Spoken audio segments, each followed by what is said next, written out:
Well, it's the cat and mouse game, right? Or do you have a different analogy right now?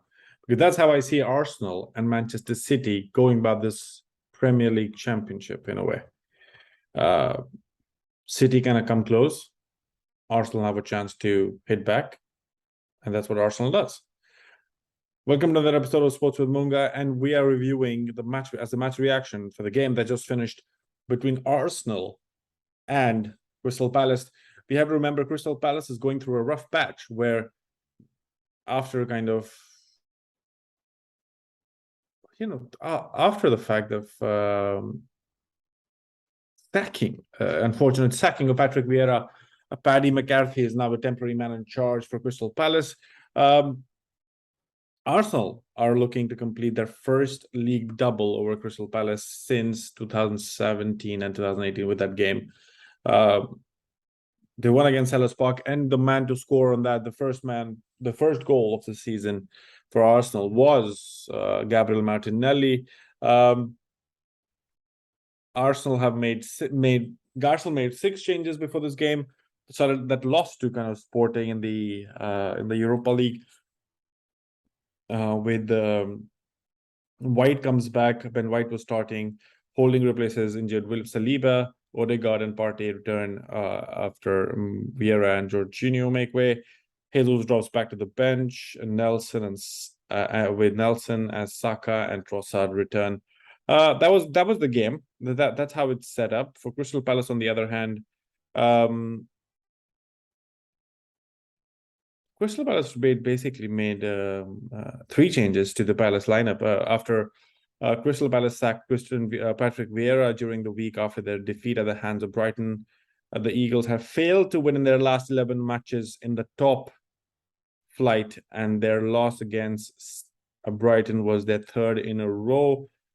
Vieira's dismissal was still surprising, given the club were in 12th position. It's before departure. They've only 3 points clear.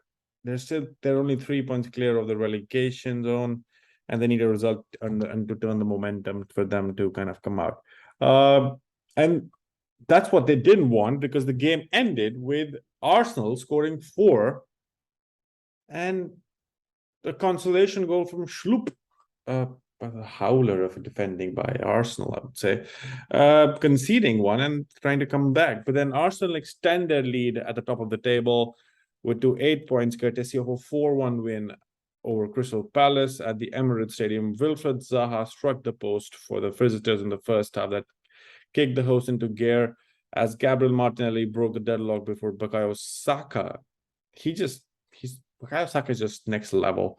Notched a second before the break. Granit Xhaka slotted home a third 10 minutes into the second half.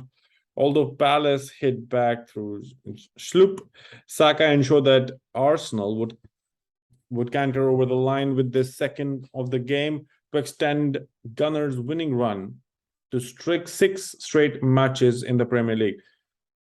That was just amazing to watch. Palace now have lost their last 4 and remaining only 3 points clear of relegation. So it's almost like Crystal Palace had just been stuck at 12th, irrespective of what's happening, because you have to understand what's happening here, guys. Aston Villa, the team above Crystal Palace, which is on Crystal Palace 11th, Aston Villa is on Crystal Palace is on 12th, Aston Villa is on 11th. Aston Villa is at 38 points after playing 27 games.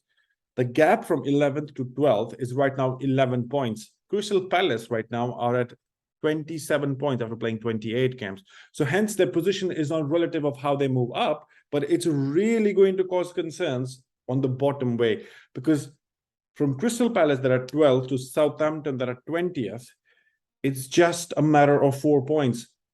Southampton is at 23 points after playing 28 games. Crystal Palace at 27 points after playing 28. So it's an exhausting battle right now, and that's what's keeping everybody on toes, and that's the reason I think why Patrick Vieira lost his job. But of course, it's going to be make it even harder now to find a new manager in such circumstances.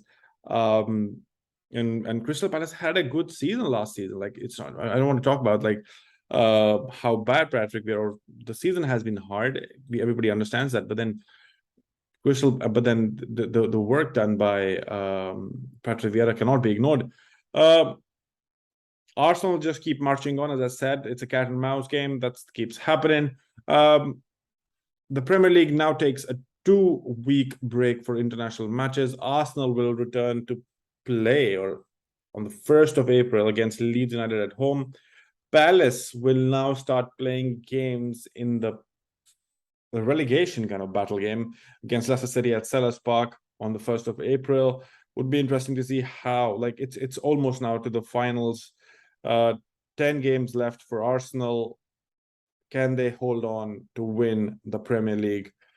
And same for Crystal Palace. 10 games left. They need to turn it around. Otherwise, there is a heavy chance that they will be relegated. Let me know in the comment section below what do you think about the Arsenal fans, Crystal Palace fans. What do you think about this? How do you see the season kind of progressing? 10 last games, almost as Arteta said, 10 finals to play after losing an all championship. They're not vying for anything else other than the Premier League. City is still playing in the Champions League and the FA Cup, and the Premier League in some sense. Let me know in the comment section below. Do like this video, do share, and do subscribe, and I catch you in the next one.